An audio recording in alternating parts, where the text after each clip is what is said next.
ہمارے ہاں اسلامزم کی بھی بات کی جاتی ہے، تو اگر کوئی مسلمان یہ کہے کہ جی آپ باقی ازمس کو تو نہ مانیں لیکن آپ تو مسلمان ہیں، اسلامزم کو تو آپ مانیں، جو اسلام کے تقاضے اس کو ازم کا نام دے، تو اس میں تو کوئی مسئلہ نہیں ہے۔ اسلامزم تو لوگوں کی تخلیق ہے، اسلام کوئی ازم نہیں ہے، اسلام اللہ کا دین ہے، اس کا نام اسلام ہے، اس کو اسلام ازم کی کوئی ضرورت نہیں ہے۔ تو جب میں مسلمان ہوں، اس کا مطلب تو یہ ہے کہ میں نے بقائمی ہوش و حواس سے ایک مذہب کو اختیار کر لیا ہے۔ اب ظاہر ہے کہ میں کوئی سیاسی جدوجہد کروں گا تو جو میرا مذہب مجھ سے تقاضے کرتا ہے میں ان کو اپنے منشور میں رکھوں گا اور اس کی بنیاد پر لوگوں کا مینڈیٹ لوں گا۔ وہ اگر مجھے اس کا حق دیتے ہیں تو پھر میں ان چیزوں پر عمل کرنے کا پابند بھی ہوں گا۔ یہ دنیا کی ہر جمہوریت میں ہر سیاسی جماعت کر رہی ہے، وہ اپنا منشور پیش کرتی ہے اور متعین طور پر بتاتی ہے کہ وہ لوگوں کے ساتھ کیا معاملہ کرے گی۔ تو میں نے بتا دیا ہے کہ وہ 5 چیزیں ہیں جن کو ہمارے دین میں حکومت سے متعلق کیا گیا ہے۔ مسلمان جہاں حکمران ہوں گے وہ اگر اپنی کوئی سیاسی جماعت بنائیں گے، سیاسی جدوجہد کریں گے تو اپنے منشور میں سر عنوان ان 5 چیزوں کو رکھ دیں گے، اس کی بنیاد پر لوگوں کو فیصلہ کرنا ہے۔ وہ اگر ان کو حق حکومت دیتے ہیں تو ان کا حق ہے کہ وہ اس پر عمل کریں۔ ٹھیک، جہاں صاحب ایک توضیحی نقطہ، وہ جو 5 چیزیں آپ بیان کرتے ہیں، کوئی شخص انہی 5 چیزوں کو لے کر دین کا تقاضا ہے اور کہے کہ میں اس اسلامزم کے نفاذ کا بات کر رہا ہوں، جو 5 چیزیں مجھے دین وہ اسلامزم نہیں، وہ اسلام ہے۔ اسلام ہے۔ اسلام کا نام اللہ کا رکھا ہوا ہے۔ اسلام کو کسی سابقے لاحقے کی کوئی ضرورت نہیں ہے۔ اسلام کسی پیوند کو قبول نہیں کرتا۔ اسلام کے بارے میں طے کر دیا گیا ہے کہ اس میں ادنا درجے میں بھی اگر باہر سے کوئی چیز آئے گی تو وہ محدث ہوگی، اور کل محدثۃ بدعہ، وہ بدعت ہے، اور کل بدعۃ ضلالہ۔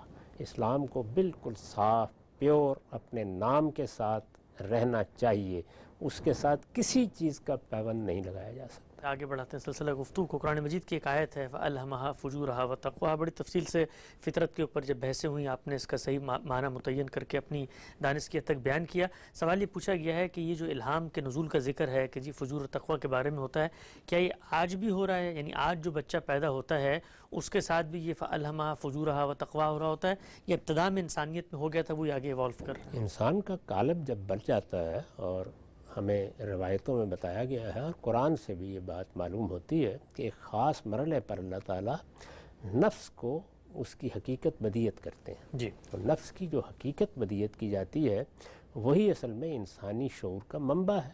انسانی شعور میں یہ ساری چیزیں الہام کر دی گئی ہیں، ان کا ظہور جیسے جیسے یہ ہمارا قالب اس قابل ہوتا چلا جاتا ہے تو ان کا ظہور بھی ہو جاتا ہے۔ ٹھیک ہے، نقطہ واضح ہوا۔ ہم صاحب آگے بڑھاتے ہیں سلسلہ گفتگو کو۔ ہم صاحب آپ کے علم میں ہوگا کہ اقوام متحدہ نے گزشتہ دنوں جو سگریٹ نوشی ہے اس کو عالمی سطح پر مضر صحت قرار دینے کی ایک تجویز پیش کی ہے اور اس پر ممالک میں بحث ہو رہی ہے۔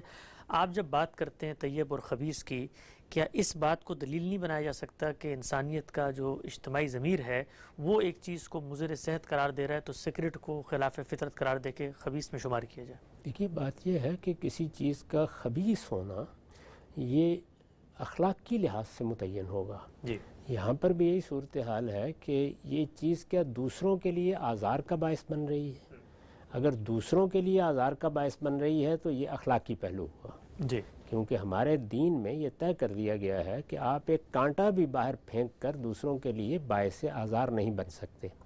دوسروں کے لیے باعث آزار بننا اخلاقی لحاظ سے قابل اعتراض ہے، اور تمام اخلاقی معاملات مذہب کا حصہ ہیں۔ اس کی بنیاد پر حرمت، حلت، اس کی بنیاد پر کراہت وغیرہ کا حکم لگایا جاتا ہے، وہ ہم بھی لگائیں گے۔ اگر کوئی چیز دوسروں کے لیے آزار کا باعث بن رہی ہے، اگر وہ میرے لیے صحت بخش نہیں ہے جی، یا نقصان دہ ہے تو اس کے بارے میں ایک طبیب فیصلہ کرے گا اور اس کے اوپر بھی پابندی لگ سکتی ہے، اور یہ کہا جا سکتا ہے کہ یہ تمہارے لیے یا دوسروں کے لیے نقصان دہ ہے، اس لیے ہم اس کو بند کر رہے ہیں۔ تو جب کوئی چیز طبی لحاظ سے غلط ہوتی ہے تو وہاں پر طب کے علم کی مراجعت کی جاتی ہے، وہ فیصلہ سناتا ہے۔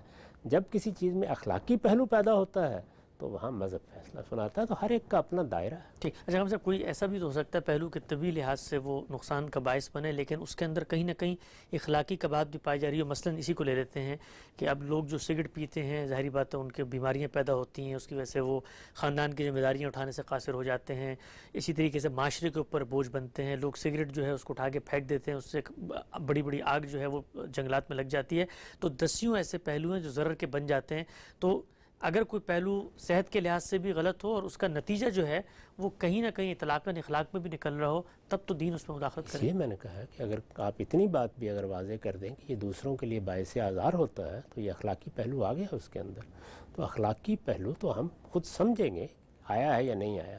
آیا ہے تو مذہب بھی آ گیا، اور اگر اخلاقی پہلو نہیں ہے، محض ایک طبی ضرر کی نوعیت کی چیز ہے، تو پھر وہ فیصلہ اطباء کو کرنا ہے، وہ مذہب کا موضوع نہیں ہوگا. ٹھیک، نقطہ واضح ہوا. آگے بڑھاتے ہیں سلسلہ گفتگو کو. ہم سے بھی بیان کیجیے گا زمانہ فطرت جو ہے جس کے اندر وحی کا انقطاع ہوا، روک دی گئی تھی، اس میں جو تبلیغ اور اسلام کی دعوت تھی وہ پیغمبر کیسے کرتے تھے؟ کیونکہ قرآن مجید تو کہتا ہے وما ينطق عن الهوى ان هو الا وحی یوحی، یہ تو صرف اللہ کی وحی سے ہی بات کرتے ہیں.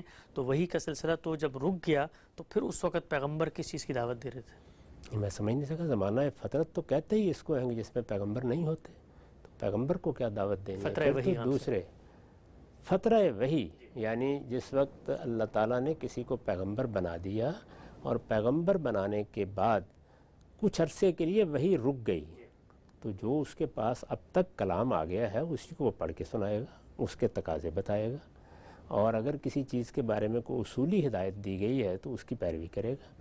جب نئی وحی آئے گی تو کوئی نئی بات کہنی ہوگی نا. تو ما ینطق عن الہوا کا تعلق تو اصل میں قرآن مجید سے ہے کہ یہ جو کلام، یہ کتاب یہ تمہارے سامنے پیش کی جا رہی ہے، یہ پیغمبر اپنی طرف سے نہیں پیش کر رہے ہیں، یہ کوئی ان کی خواہش نفس کا نتیجہ نہیں ہے، یہ انہوں نے کوئی بنا کے پیش نہیں کر دی، یہ اللہ کی وحی ہے جو وہ تم تک پہنچا رہے ہیں. پیغمبر کو جب پیغمبر بنایا جاتا ہے تو بہت سے اصولی احکام دیے جاتے ہیں، اس کی حیثیت متعین کی جاتی ہے. پہلے دن بتا دیا جاتا ہے کہ آپ نے ماضی کے ساتھ کیا معاملہ کرنا ہے. مثلا خود قرآن نے بتایا ہے کہ ہمارے پیغمبر کو یہ حکم دیا گیا کہ یہ سب پیغمبروں کی روایت ہے، یہی دین ہے، فبہداہم اقتدے. اسی طرح ان کو بتایا گیا کہ آپ کو ملت ابراہیم کی اتباع کرنی ہے. تو یہ ساری چیزیں بتا دی گئی تھی. روز مرہ ان کی تلقین بھی ہوگی، نصیحت بھی ہوگی، سب کام ہوں گے. یعنی کیا ہر وقت صرف وہی سنائی جاتی ہے؟ پیغمبر کی اپنی ذاتی شخصیت ہوتی ہے، اس کے لحاظ سے وہ بہت سے احکام بھی دیتے ہیں، ہدایات بھی دیتے ہیں. ٹھیک. اگر ہم سے اس میں کیا یہ پہلو بھی ہے کہ وہی جو قرآن کی صورت میں نازل ہو رہی تھی اس کا تو چلے انقطاع ہوتا ہے، لیکن پیغمبر کے سامنے جو ملت ابراہیمی کی روایت ہے، سنت کی روایت موجود ہے، نماز ہے، روزہ ہے، زکوٰۃ ہے، حج بک، سب چیزیں ہیں، تو اس میں براہ راست اللہ تعالیٰ کوئی اور گفتگو بھی اس دوران نہیں کرتے؟ یہ جو فترہ وحی ہوتا ہے یہ صرف قرآن کا نزول روک دیا جاتا ہے؟ یہ تو قرآن کا نزول زیر بحث ہے. اس دوران میں اگر کوئی اور ہدایت اللہ تعالیٰ نے دی ہے تو ہمارے علم میں نہیں ہوتی. لیکن پیغمبر کو فرض کیجئے کوئی ہدایت اس دوران میں نہیں دی گئی اور چند اصول بتا دیے گئے ہیں تو ان کے مطابق وہ اپنی دعوت کا کام انجام دیں گے.